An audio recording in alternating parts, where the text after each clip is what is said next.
Hey guys, this is Dr. John from Life Church at Ardsley Park. And it's that time of day where we're going to take about 2 minutes to consider another unique perspective on the Easter story. And today we're going to look at the perspective of a guy named Judas. And Judas doesn't exactly have the best reputation. And so you know that I love to have fun telling these stories, but the story of Judas isn't a fun story to tell. You see, Judas was a disciple of Jesus. He walked and talked with Jesus. He saw the great miracles, and yet what Judas is known for is that he betrayed his Lord. Mark chapter 14, verses 10 through 11 say this: Then Judas Iscariot, one of the 12, went to the chief priests to betray Jesus to them. And when they heard this, they were glad and promised to give him money. So he started looking for a good opportunity to betray him. Now it makes sense that the chief priest and the religious leaders were excited about an opportunity to take Jesus down. They hated Jesus. Jesus had disrupted their way of life. But what about Judas? Why was Judas betraying his Lord?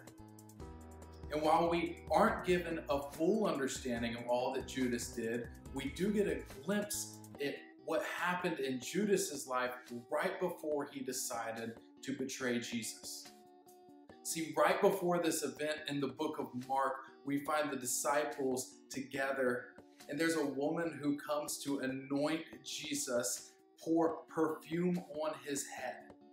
And she used a very expensive perfume worth about a year's wages. And when Judas saw that, he saw it as a complete waste of money. And so from Judas's perspective, what he could think about is how that money could have been used to make his life more comfortable. And he began to see that the comfort of Judas's life was not the priority of Jesus's plan. And so Judas decided to come up with his own plan that would bring about his own comfort and his own desires. And he decided to betray Jesus in that plan. The great irony about Judas's plan is it didn't bring about his comfort, it didn't bring about his desires, and it led him to eventually lose his own life. So what does this have to do with us? Certainly we're in no position where we're going to betray Jesus like this. But the reality is, when we examine our own lives, if we're honest, we all have moments in which we want God to follow our plans for our comfort, rather than us following His plans. And so when we chase things like material blessings or wealth, when we chase things like vices and sin and desires that are away from God, we're falling into the same trap as Judas.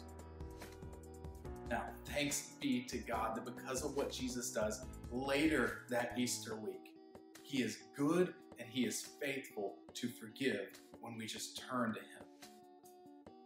So this week, I want to encourage you to do a heart check and ask God to reveal any sinful desires in your heart and to turn those desires into a passion for Him.